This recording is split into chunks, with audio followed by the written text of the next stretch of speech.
રહ્યા છો ન્યૂઝ 18 ગુજરાતી 11 વાગે 11 ખબરો સાથે આપની સાથે હું છું પ્રીતિ તિવારી। સમાચારોની શરૂઆત કરીશું ખેડાથી કે જ્યાં ડાકોરમાં વહેલી સવારથી વરસાદી માહોલ જામ્યો છે।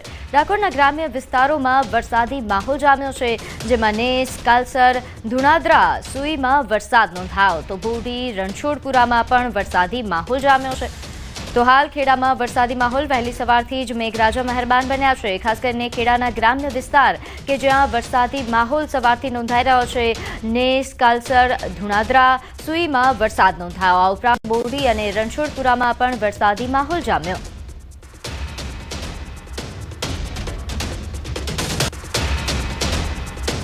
તો ખેડામાં ગ્રામ્ય વિસ્તારોમાં ખાસ વરસાદી માહોલ જામતા ખેડૂતોમાં ખુશીનો માહોલ છે।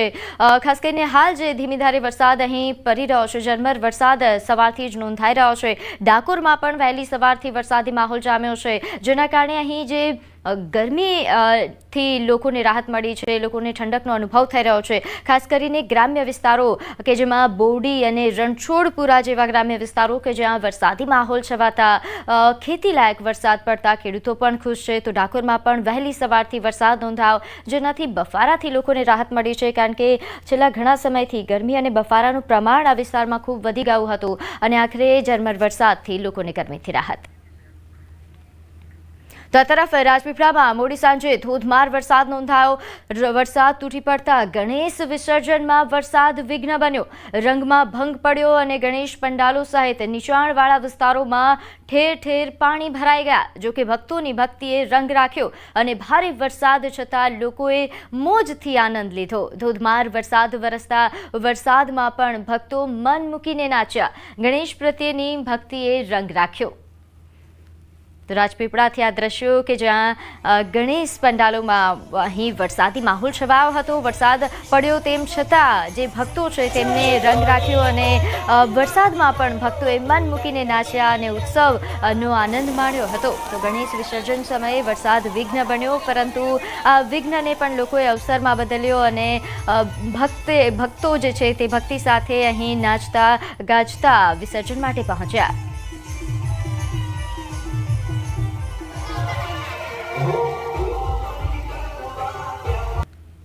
તો નર્મદાના સરદાર સરોવરની સપાટીમાં પણ વધારો નોંધાયો છે। નર્મદા ડેમની સપાટી 135.47 મીટરે પહોંચી છે। ઉપરવાસમાંથી 4,10,000 ક્યુસેક પાણીની આવક થઈ રહી છે, ત્યારે 24 કલાકમાં ડેમની સપાટીમાં 10 સેન્ટીમીટરનો વધારો નોંધાયો છે। નર્મદા ડેમના 15 ગેટ 2.4 મીટર ખોલી દેવામાં આવ્યા છે। તો નદીમાં 3,18,000 ક્યુસેક પાણી છોડાઈ રહ્યું છે। ભરૂચ, નર્મદા, વડોદરા કાંઠાના ગામોને એલર્ટ જાહેર કરવામાં આવ્યું છે। નદીમાં 3,18,000 ક્યુસેક પાણી છોડાઈ રહ્યું છે, જેના કારણે કાંઠાના વિસ્તારો છે, નદી કાંઠાના જે ગ્રામ્ય વિસ્તારો છે ત્યાં એલર્ટ જાહેર કરવામાં આવ્યું છે। તો આ સિઝનમાં સરદાર સરોવરની ડેમની સપાટી સતત વધી રહી છે। તો આ તરફ બનાસકાંઠામાં અંબાજી પંથકમાં પણ ધોધમાર વરસાદ નોંધાયો। અંબાજીના રસ્તાઓ પર પાણી ફરી વળ્યા। ભારેથી અતિ ભારે વરસાદથી પદયાત્રીઓ પણ ફસાયા। અહીં વરસાદના કારણે ડ્રોન શો રદ થઈ શકે છે તેવા પણ સમાચાર સામે આવી રહ્યા છે। નોંધનીય છે કે ભાદરવી મેળામાં ડ્રોન શોનું આયોજન આજના રોજ કરવામાં આવ્યું હતું, પરંતુ આ વરસાદના કારણે આ શો રદ થઈ શકે છે। ચાચા ચોકમાં 400 ડ્રોનનો શો યોજાવાનો હતો। ભારે વરસાદથી પદયાત્રીઓ અને વેપારીઓ હાલ અટવાયા છે। અહીં ભાદરવી મેળાને લઈને ખૂબ મોટી સંખ્યામાં પદયાત્રીઓ પહોંચ્યા છે, ભક્તો મા અંબાના દર્શન માટે પહોંચ્યા છે, પરંતુ ધોધમાર વરસાદ વરસતા તમામને હાલાકી ભોગવવાનો પણ વારો આવ્યો છે। ખાસ કરીને પદયાત્રીઓ કે જે પદયાત્રા કરીને અંબાજી પહોંચી રહ્યા છે તેમના માટે આ વરસાદ વિઘ્ન બન્યો છે। તો અંબાજીમાં વરસાદ વચ્ચે પણ પદયાત્રીઓનો પ્રવાહ યથાવત છે। પાલનપુરમાં વરસાદ બાદ અહીં પાણી ભરાઈ જવાના પણ દ્રશ્યો સામે આવ્યા છે। પાણી વચ્ચે પણ પદયાત્રીઓ અંબાજીના માર્ગે અનેક મુશ્કેલીઓ વચ્ચે પહોંચી રહ્યા છે। આ પદયાત્રીઓ ધીરે ધીરે મા અંબાના દર્શન માટે આગળ વધી રહ્યા છે। અનેક મુશ્કેલીઓ વચ્ચે પણ પદયાત્રીઓની ભક્તિમાં, તેમના ઉત્સાહમાં કોઈ જ ઓછપ આવી નથી। તેઓ ધીરે ધીરે આ વરસાદ વચ્ચે પણ અંબાજી તરફ આગળ વધી રહ્યા છે। છે ભાદરવી મેળાને લઈને ખૂબ મોટી સંખ્યામાં પદયાત્રીઓ અંબાજી પહોંચી રહ્યા છે, પરંતુ જે ગત મોડી રાત્રિથી વરસાદી માહોલ જામ્યો છે, વરસાદ પડી રહ્યો છે, તેના કારણે પદયાત્રીઓ મુશ્કેલીમાં મુકાયા છે, પરંતુ તેમ છતાં ખૂબ જ ઉત્સાહ સાથે આ પદયાત્રીઓ અંબાજી તરફ આગળ વધ્યા।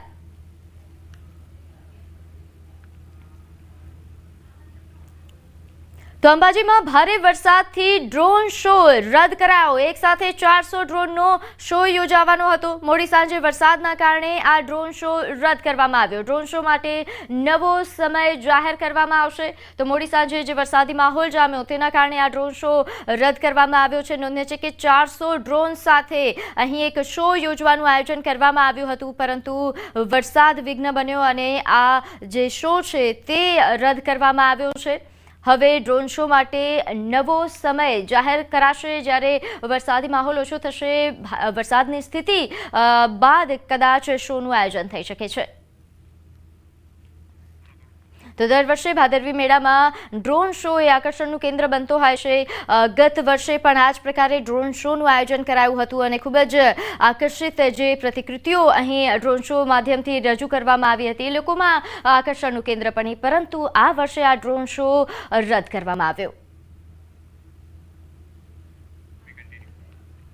તો હિંમતનગરના ઘોરવાડા નજીકનો ડીપ બ્રિજ પાણીમાં ડૂબી ગયો છે।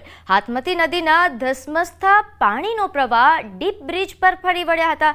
અહીં જેના કારણે ઘોરવડા, નાની ડેમાઈ, તીતપુર, કાણિયોલ, કેસરપુરા અને કેસરપુરા કંપા સહિતના ગામોની અવરજવર બંધ કરાઈ છે।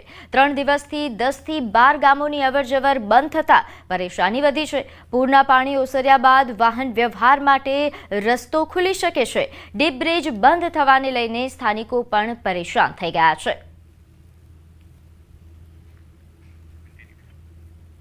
તો આ તરફ સુરત જિલ્લામાંથી વહેલી સવારથી જ વરસાદી માહોલના સમાચાર સામે આવી રહ્યા છે। 2 દિવસના વિરામ બાદ ફરી મેઘમહેર થઈ। કામરેજ, બારડોલી, ઓલપાડ તેમજ પલસાણામાં વરસાદ નોંધાયો। તો માંગરોળ, ઉમરપાડા અને માંડવીમાં પણ વરસાદી માહોલ જામ્યો।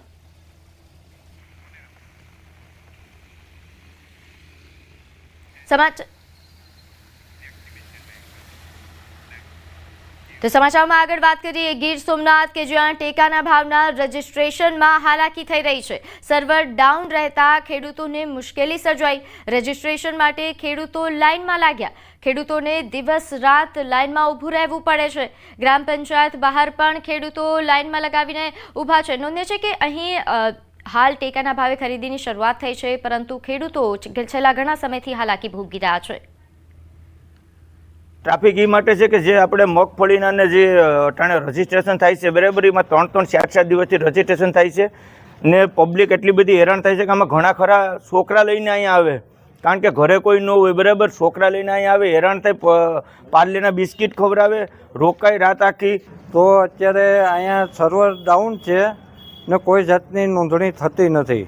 નોંધણી અમે કરવા માટે થઈને 20-20 કિલોમીટર માથે અમે રખડીએ, ખેડૂત રાતને દિવસ ઉજાગરા કરીને, તોય ક્યાંય અમને નોંધણી હરખી થતી નથી। સરકારને જો આવી જ રીતે પોઝિશન રાખવી હોય તો ખેડૂતને યાર્ડમાં 1400 રૂપિયા, 1500 રૂપિયા જે એને ભાવ દેવા હોય। અમે રજીસ્ટ્રેશનમાંથી આવ્યા છે, પણ અહીંયા સર્વર ડાઉન છે અને 3-4 દિવસથી ધક્કા ખાઈએ છીએ તો કંઈ અમારું રજીસ્ટ્રેશન થયું નથી અને હેરાનગતિ છે। ભીખ્યાને ત્યારે સવારના એમને ગાંઠિયા ખાઈને જાચ્યા ખાઈએ અને ગામડે ગામડે અમે રખડીએ છીએ, તો ગામડે પણ ત્યાં એમાં એ જ પોઝિશન છે। અત્યારે અમારી અને ખેડૂતીની બંનેની પરિસ્થિતિ એકદમ બહુ ખરાબ હાલત છે, કારણ કે સર્વર એટલું બધું ડાઉન અને હેંગ હાલે છે ને કે જેને કારણે એક ખેડૂતોનું ફોર્મ ભરવામાં એટલી બધી મુશ્કેલી પડી છે ને એની કોઈ સીમા નથી। અને એક પીસીની અંદર એક જ આઈડી આપે છે, બીજી આઈડી પર હાલવા દેતા નથી, જેથી કરીને અમે 2 પીસીથી કામ કરી શકીએ। હું આજે સવારના 6 વાગ્યાનો આવ્યો છું, હજુ હું ઘરે જમવા પણ નથી ગયું, સતત પીસી ઉપર જ છું, છતાં પણ ખેડૂત પણ મારી સાથે જ છે।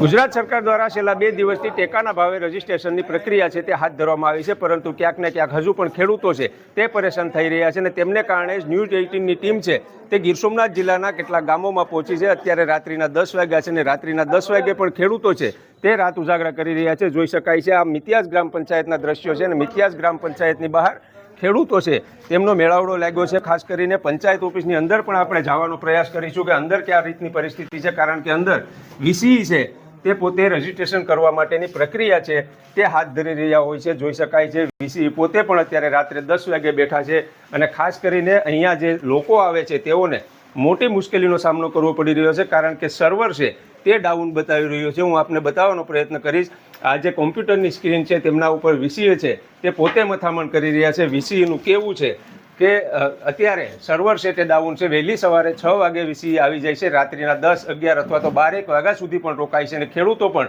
પોતે ભૂખા તરસે અહીંયા પંચાયત ઓફિસની બહાર ઊભે છે અથવા તો જમવા જવાનું હોય તો પોતાના પરિવારમાંથી અન્ય સભ્યને બોલાવે ત્યારબાદ એ પોતે જમવા જતા હોય છે. એટલે ખાસ કરીને જે સર્વર ઠપ થઈ રહ્યું છે તેમને કારણે ખેડૂતોને મોટી મુશ્કેલી પડી રહી છે. મિત્યાજ એક ગામની અંદર જ 1500 જેટલા ખેડૂત ખાતેદારો છે, પરંતુ હજુ 2 દિવસની અંદર માંડ 100 જેટલા ખેડૂતો છે તેમનું રજીસ્ટ્રેશન પ્રક્રિયા હાથ ધરાઈ છે. ત્યારે ખેડૂતો કહી રહ્યા છે કે સર્વર છે તેમને વહેલી તકે ચાલુ કરવામાં આવે જેથી કરીને ખેડૂતોની રજીસ્ટ્રેશનની પ્રક્રિયા છે તે પૂર્ણ થાય. દિનેશ સોલંકી, ન્યૂઝ 18 ગુજરાતી, ગીર સોમનાથ. તો હવે વાત બનાસકાંઠાની. અહીં એલસીબીને મોટી સફળતા મળી. ડીસાના મહાદેવિયા ગામના ખેતરમાં આવેલા મકાનમાં એલસીબી દ્વારા દરોડા પાડવામાં આવ્યા, જે દરમિયાન ડુપ્લિકેટ ચલણી નોટો છાપવાની ફેક્ટરી ઝડપાઈ. ઘરના ભોયરામાં ડુપ્લિકેટ ચલણી નોટો છાપવાની કામગીરી થતી હતી. પીએસઆઈ એસજે પરમારની ટીમે ડીસા રૂરલ પોલીસ સ્ટેશન વિસ્તારના મહાદેવિયા ગામના રાયમલસિંહ પરમારના ખેતરમાં આવેલ રહેણાંક મકાનમાં બનાવેલા ભોયરામાં ડુપ્લિકેટ ભારતીય બનાવટની ચલણી નોટો છાપવાની ફેક્ટરી પકડી પાડી છે. લાખોની માત્રામાં ખોટી ચલણી નોટો ઝડપીને 2 શખ્સો સામે કાર્યવાહી હાથ ધરાઈ છે. તો ડીસાથી આ મહત્વના સમાચાર. અહીં ભોયરામાંથી આ ડુપ્લિકેટ ચલણી નોટો માટેની ફેક્ટરી ઝડપાઈ. જેને લઈને વધુ વિગત સાથે આપણી સાથે સંવાદદાતા કિશોર જોડાઈ ગયા છે. કિશોર, શું વધુ વિગત? ચોક્કસથી પ્રીતિ, બનાસકાંઠા ક્રાઇમ બ્રાન્ચને મોટી સફળતા મળી છે. બાતમીના આધારે મોડી રાત્રે ડીસા તાલુકાના મહાદેવિયા ગામના રાયમલસિંહ બનેસિંહ પરમાર દરબારના ખેતરમાં આવેલ રહેણાંક મકાનમાં રેડ કરવામાં આવી હતી અને તે દરમિયાન ખેતરમાં બનાવેલ રહેણાંક મકાનમાં ભોયરું બનાવેલું હતું અને આ ભોયરાની અંદર ડુપ્લિકેટ ભારતીય ચલણી નોટો બનાવવાની એક ફેક્ટરી ચાલતી હતી. આ લોકો દ્વારા 500ની જે નોટો છે તે નોટોને ડુપ્લિકેટ બનાવવામાં આવતી હતી. લાખોની સંખ્યામાં આ નોટો અત્યારે ઝડપાઈ છે. તે ઉપરાંત આ નોટો ગણવા માટે એસબીઆઈની ટીમને પણ લગાવવામાં આવી છે. એસબીઆઈની ટીમ દ્વારા ગણવામાં આવી છે કે કેટલી સંખ્યા રૂપિયાની આ ડુપ્લિકેટ નોટો હતી. અત્યારે તો પોલીસે 2 લોકોની અટકાયત કરીને સમગ્ર મામલે વધુ તપાસ કરી છે. પ્રીતિ. જી, આભાર માહિતી આપવા બદલ. તો હાલ જે રીતે સંવાદદાતાએ જણાવ્યું કે સમગ્ર મામલે પોલીસે હજુ વધુ તપાસ હાથ ધરી છે. હજુ મોટા ખુલાસા થઈ શકે. તો સુરતમાં પુત્ર સાથે પરિણીતાના આપઘાતનો મામલો સામે આવ્યો છે. 2 વર્ષના પુત્ર સાથે 13મા માળેથી છલાંગ લગાવી. અલથાણાના માર્કંડ હિલ્સમાં આ ઘટના બની કે જ્યાં આપઘાતનું કારણ હજુ પણ અકબંધ છે. પોલીસે સીસીટીવી કેમેરાની તપાસ શરૂ કરી છે. તો સુરતની આ ઘટના છે કે જ્યાં આપઘાતનો બનાવ વધુ એક બનાવ સામે આવ્યો. એટલે ઘટના એવી બની કે 13મા માળેથી નીચે પટકાય અને બંનેનું મોત થયું છે. ભાણિયાનું બંને. કોણ કોણ છે પરિવારમાં? પરિવારમાં એમના સાસુ સસરા, એમના હસબન્ડ અને આ બંને હતા. 5 જણા હતા ટોટલ. પ્રાથમિક દ્રશ્ય લાગી રહ્યું છે કઈ એ તો પોસ્ટમોર્ટમ રિપોર્ટ આવે એના ઉપર ખબર પડે. તો આ મામલે વધુ વિગત સાથે આપણી સાથે સંવાદદાતા કીર્તેશ જોડાઈ ગયા છે. કીર્તેશ, આ મામલે શું વધુ અપડેટ? બિલકુલ, સુરતના અલથાણ વિસ્તારની ઘટના છે. ત્યાં મૂળ મહેસાણાના વતની એવી પરણીતા પોતાના 2 વર્ષના બાળક સાથે 13મા માળેથી કૂદીને આપઘાત કરી લીધો છે. સમગ્ર ઘટનાની જાણકારી મળતા અલથાણ પોલીસ ઘટના સ્થળે પહોંચી તપાસ શરૂ કરી છે. જો કે પરણીતાના આપઘાતને લઈને હજુ પણ કોઈ નક્કર કારણ સામે નથી આવ્યું. હાલ પોલીસ દ્વારા નજીકના સીસીટીવીના આધારે અને પરિવારની પૂછપરછના આધારે ગુનો દાખલ કરી તપાસ શરૂ કરી છે. જી, આભાર માહિતી આપવા બદલ. તો હાલ જે રીતે સંવાદદાતાએ જણાવ્યું કે હજુ કારણ બહાર આવ્યું નથી, તેને લઈને તપાસ શરૂ કરાઈ. તો આ તરફ વડોદરાના કારેલીબાગ વિસ્તારમાં યુવતીની છેડતીની ઘટના સામે આવી. અજાણ્યા યુવકે યુવતીની કારમાં બેસીને છેડતી કરી અને તેને ધમકાવ્યા હોવાનો બનાવ છે કે જ્યાં યુવતી ખાણીપીણીની દુકાન પર નાસ્તો કરીને કારમાં બેસવા જતી હતી. તે દરમિયાન એક યુવક પણ કારમાં બેસી ગયો. યુવકના ગેરવર્તણૂકથી ડરીને યુવતી કારમાંથી બહાર નીકળી ગઈ. યુવતીને ડરેલી જોઈને લોકો યુવકને પકડવા માટે પણ દોડ્યા. જોકે બાઇક પર આવેલ બંને યુવાનો ફરાર થઈ ગયા હતા અને સમગ્ર ઘટના એ દુકાનમાં લાગેલા સીસીટીવી કેમેરામાં કેદ થઈ છે. તો વડોદરાથી આ ચોંકાવનારી ઘટના, જેને લઈને વધુ વિગત સાથે આપણી સાથે સંવાદદાતા હાર્દિક જોડાઈ ગયા છે. હાર્દિક, આ મામલે શું વધુ વિગત? બિલકુલ જો થોડા સમય પહેલાની વાત કરીએ તો કે ખાનગી સંસ્થા છે તેના દ્વારા સર્વે કરવામાં આવ્યો હતો અને વડોદરા શહેર જે છે તે આખા દેશમાં બીજા નંબરનું સુરક્ષિત શહેર છે તેવું એલાન જે છે તે કરવામાં આવ્યું હતું. એ સમયે વડોદરા શહેર પોલીસે પોલાના કોલર જે છે તે ઊંચા કરીને પોતે જ પોતાની પીઠ તપતપાઈ લીધી હતી, પરંતુ વાસ્તવિકતા એવી છે કે સંસ્કારી નગરી વડોદરામાં જે મહિલાઓ સુરક્ષિત નથી એનો આ જીવતો જાગતો પુરાવો છે. એક યુવતી છે પોતાની કારમાંથી ઉતરે છે અને નાસ્તો કરવા જાય છે. નાસ્તો કર્યા બાદ યુવતી જ્યારે પોતાની કારમાં પરત બેસે છે ત્યારે એક યુવક જે છે અચાનક ધસી આવે છે અને તે યુવતી સાથે પોતાની એની કારમાં બેસી જાય છે અને ત્યારબાદ જે યુવક છે તે યુવતીની છેડતી કરે છે અને તેને તીક્ષ્ણ હથિયાર બતાવીને તેને તાબે કરવાની કોશિશ કરે છે, પરંતુ યુવતી જે છે તેની સમજશક્તિ વાપરીને કારમાંથી ફટોફટ બહાર નીકળી જાય છે અને યુવતી જ્યારે બહાર નીકળીને દુકાન તરફ દોડે છે પોતાના સ્વ બચાવ માટે, ત્યારે જે યુવક આવ્યો હતો તે યુવતીની છેડતી કરવા માટે તે અન્ય બાઇક પર બેસીને ફરાર થઈ જાય છે. એટલે ચોક્કસથી અત્યારે વડોદરા શહેરમાં આ પ્રકારની જે ઘટનાઓ બની રહી છે તે કાયદો અને વ્યવસ્થા સામે સૌથી મોટો સવાલ જે છે તે ઉભો કરે છે અને વડોદરા શહેરમાં અસામાજિક તત્વો જે છે તેમને પોલીસનો ડર ના રહ્યો હોય તેવું આ પ્રકારની ઘટનાઓ જે બની રહી છે તેના પરથી ફલિત થઈ રહ્યું છે. જી આભાર માહિતી આપવા બદલ. સ્વાગત છે. આગળ વાત કરીએ સાબરકાંઠાની કે જ્યાં વિજયનગરમાં રીંછના હુમલાની ઘટના સામે આવી. સારોલી ગામના જંગલમાં રીંછ દ્વારા હુમલો કરાયો. પશુ ચરાવવા ગયેલા વ્યક્તિ પર હુમલો કરવામાં આવ્યો હતો. અહીં ઇજાગ્રસ્તને સારવાર માટે હોસ્પિટલ ખસેડવામાં આવ્યા. નોંધ્ય છે કે અગાઉ પણ રીંછના હુમલામાં એકનું મોત થયું હતું આ જ વિસ્તારમાં. ત્યારે વારંવાર રીંછના હુમલાથી ખેડૂતોમાં ભયનો માહોલ છવાયો છે. ત્યારે આ મામલે વધુ વિગત સાથે આપણી સાથે સંવાદદાતા ઈશાન જોડાઈ ગયા છે. ઈશાન, રીંછ દ્વારા હુમલાઓની ઘટનાઓ વધતી જઈ રહી છે. વન વિભાગ સતર્ક નથી કે કેમ?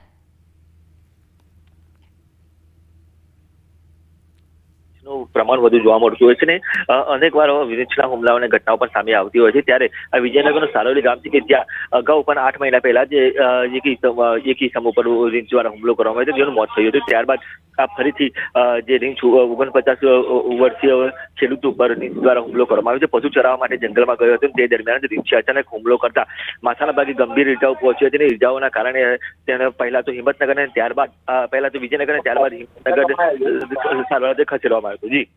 જી આભાર માહિતી આપવા બદલ. તો હાલ જે રીતે સંવાદદાતાએ જણાવ્યું કે હાલ સારવાર આપવામાં આવી રહી છે. તો ડાંગ જિલ્લાના પ્રવેશ દ્વાર પાસે દીપડો દેખાયો. જ્યાં વઘઈ જીબી કમ્પાઉન્ડમાં દીપડાના આટાફેરા સામે આવી રહ્યા છે. સ્થાનિક વાહન ચાલકે જેનો વિડીયો પણ ઉતાર્યો છે. વિડીયો સોશિયલ મીડિયા પર વાયરલ થઈ રહ્યો છે. વઘઈ કોટવાડિયા વસાહત નજીક આવેલી જીબીમાં આ દીપડો દેખાયો હતો, જેના કારણે સ્થાનિકોમાં ભયનો માહોલ છે. તો વિડીયો હાલ સોશિયલ મીડિયા પર વાયરલ થઈ રહ્યો છે. તો આ તરફ રાજકોટમાં સરદાર નજીકથી ડ્રગ્સ ઝડપાયું. 2 શખ્સોની ડ્રગ્સ સાથે ધરપકડ કરવામાં આવી. 4.10 લાખનું મેફેડ્રોન ડ્રગ્સ જપ્ત કરાયું છે. 2 મોબાઈલ તેમજ કાર પણ જપ્ત કરાઈ. તો જગદીશ ભોજક અને વિજય સોલંકીની ધરપકડ કરાયા હોવાનો ખુલાસો થયો છે. તો 4.10 લાખના મેફેડ્રોન ડ્રગ્સ સાથે આ બે શખ્સોની ધરપકડ કરાઈ. તો ખેડાના લિંબાસી પાસે આવેલ જ્ઞાન શક્તિ સ્કૂલમાં અભ્યાસ કરતા 20 જેટલા વિદ્યાર્થીઓની તબિયત લથડી છે. ઇમેજ કેમ્પસમાં આવેલા જ્ઞાન શક્તિ સ્કૂલના વિદ્યાર્થીઓને ઝાડા ઉલટી અને ગભરામણ તેમજ અન્ય લક્ષણો દેખાઈ રહ્યા છે. ખેડા સિવિલ હોસ્પિટલમાં 3 108ની એમ્બ્યુલન્સમાં બાળકોને સારવાર માટે ખસેડવામાં આવ્યા. 6 ધોરણમાં અભ્યાસ કરતી વિદ્યાર્થીઓની તબિયત લથડતા સારવાર માટે ખસેડાઈ હતી. જે મામલે વધુ વિગત સાથે આપણી સાથે સંવાદદાતા ઉમંગ જોડાઈ ગયા છે. ઉમંગ, હાલ આ વિદ્યાર્થીઓની પરિસ્થિતિ કેવા પ્રકારની? બિલકુલ ચોક્કસ રીતે વાત કરવામાં તો લિંબાસી પાસે આવેલી જે જ્ઞાન શક્તિ રેસિડેન્શિયલ સ્કૂલ છે, આ સ્કૂલની અંદર અભ્યાસ કરતા જે વિદ્યાર્થીઓ છે તેના 500 જેટલા વિદ્યાર્થીઓ અભ્યાસ કરે છે અને અહીં આગળ રહેવાની તેમજ તેમને અભ્યાસની સુવિધા પૂરી પાડવામાં આવતી હોય છે. મહત્વની વાત કરવામાં તો આજે વહેલી સવારે 20 જેટલા વિદ્યાર્થીઓને છાતીમાં ગભરામણ અને ઝાડા ઉલટીની અસર દેખાઈ, જેને તાત્કાલિક સ્કૂલ સંચાલક દ્વારા તેમને એમ્બ્યુલન્સ વડે ખેડા સિવિલ હોસ્પિટલ ખાતે ખસેડવામાં આવ્યા હતા. ત્યાં આગળ જ્યારે વિદ્યાર્થીઓ લઈ જઈને તમામનું ચેકઅપ કરાતા એક વિદ્યાર્થીને ત્યાં આગળ દાખલ કરવામાં આવ્યો હતો. બાકીના જે 19 જેટલા જે વિદ્યાર્થીઓ હતા તે તમામને અત્યારે ઓબ્ઝર્વેશનમાં રાખવામાં આવે છે અને હાલમાં મેડિકલ ટીમ દ્વારા સ્કૂલની અંદર અન્ય વિદ્યાર્થીઓનું ચેકઅપ હાથ ધરવામાં આવી રહ્યું છે. જી પ્રીતિ. જી આભાર માહિતી આપવા બદલ. તો હાલ જે તે સંવાદદાતાએ જણાવ્યું કે તમામ વિદ્યાર્થીઓનું હાલ સારવાર આપવામાં આવી રહી છે. સેવન્થ ડેમાં વિદ્યાર્થીની હત્યાનો મામલો કે જ્યાં ડીઓની નોટિસ સામે સ્કૂલની હાઈકોર્ટમાં અરજી, દસ્તાવેજો મંગાવવાના નિર્ણયને હાઈકોર્ટમાં પડકારવામાં આવ્યો.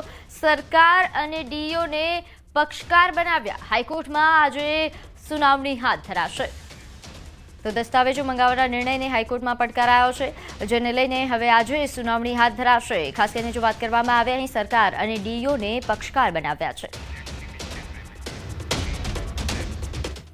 મહેસાણાના લીંચ ગામે ધોળા દિવસે લૂંટની ઘટના બની. રિવોલ્વરની અણીએ લૂંટની ઘટના બની. 10 લાખની લૂંટનો દાવો કરાઈ રહ્યો છે. લૂંટારુઓ સીસીટીવીમાં પણ કેદ થયા. પોલીસે જિલ્લાભરમાં નાકાબંધી કરી છે. તો મહેસાણામાં ધોળા દિવસે લૂંટની ઘટના કે જેના સીસીટીવી ફૂટેજ પણ સામે આવી રહ્યા છે. લૂંટારુઓ સીસીટીવીમાં દેખાઈ રહ્યા છે. હાલ આ સમગ્ર મામલે પોલીસે જિલ્લાભરમાં નાકાબંધી કરી છે. દાવો કરાઈ રહ્યો છે કે 10 લાખની લૂંટ આચરવામાં આવી. 10 લાખની લૂંટનો દાવો છે, જેને લઈને પોલીસ પણ સતર્ક બની છે. ઘરે મારા બાબાના જે પીઆર માટેની ચર્ચા કરવા માટે આવ્યા હતા. પછી મારા હસબન્ડ મહેસાણા ગયા. પછી ભડાકો થયો, થોડી વાર રહી. આ તોડ્યું એટલે હું બહાર આવી એટલે હું અહીંયા ઊભી હતી ને એને મને પિસ્તોલ બતાવી. પછી બહાર આવી ફરીથી બતાવી. કેટલા લોકો હતા? 2 લોકો તો મને હતા જ. 2 તો મેં ગાડીમાં જોયા. હા, બ્લેક કલરની ગાડી હતી. તો આ તરફ ખેડામાં વિદ્યાર્થીઓની જોખમી સવારીનો વિડીયો વાયરલ થઈ રહ્યો છે, જ્યાં કપડવંજની તોરણા કેસી ભગત સ્કૂલનો વિડીયો વાયરલ થઈ રહ્યો છે. સાયકલો ભરેલા આઈસરમાં વિદ્યાર્થીઓની જોખમી સવારી. કપડવંજથી તોરણા સુધી જોખમી સવારી કરી. શાળાના વિદ્યાર્થીઓ પાસે સાયકલો પણ ઉતરાવ્યા હોવાનો દાવો કરાઈ રહ્યો છે. તો હા, કેળાથી આ દ્રશ્યો સામે આવ્યા છે કે જ્યાં શાળાના વિદ્યાર્થીઓ પાસે સાયકલો પણ ઉતારવામાં આવી અને તેમની સાથે આજે જોખમી સવારીનો વિડીયો વાયરલ થઈ રહ્યો છે. સાયકલ સાથે આ વિદ્યાર્થીઓ સાયકલ પર બેસીને જે રીતે સવારી કરી રહ્યા છે. કપડવંજના દ્રશ્યો છે કે જ્યાં સાયકલ ભરેલા આઈસરમાં વિદ્યાર્થીઓને જોખમી સવારી કરાવવામાં આવી. તો કપડવંજથી તોરણા સુધી જોખમી સવારી કરાઈ હતી આ વિદ્યાર્થીઓને કોઈ પ્રકારની હાનિ થાય તો જવાબદાર કોણ, એ મહત્વનો સવાલ છે. કારણ કે જે રીતે આ જોખમી સવારી થઈ રહી છે આ આઈસરમાં કે જેમાં સાયકલો ભરેલી છે અને સાયકલ પર આ વિદ્યાર્થીઓને બેસાડવામાં આવી રહ્યા છે. આ ઉપરાંત દાવો એવો પણ કરાઈ રહ્યો છે કે આ જ વિદ્યાર્થીઓ દ્વારા સાયકલ ઉતારવામાં પણ આવી. તો સુરતમાં બીઆરટીએસ બસનો ફરી કહેર સામે આવ્યો. બીઆરટીએસ બસે યુવકના પગ કચડ્યા. ઘટના બાદ સ્થાનિકોમાં ભારે રોષ ફેલાયો છે. પ્રશિક્ષિત ડ્રાઈવરોની ભરતી કરવા માટે લોકો અપીલ કરી રહ્યા છે, કારણ કે આવી ઘટનાઓ વારંવાર વધી રહી છે.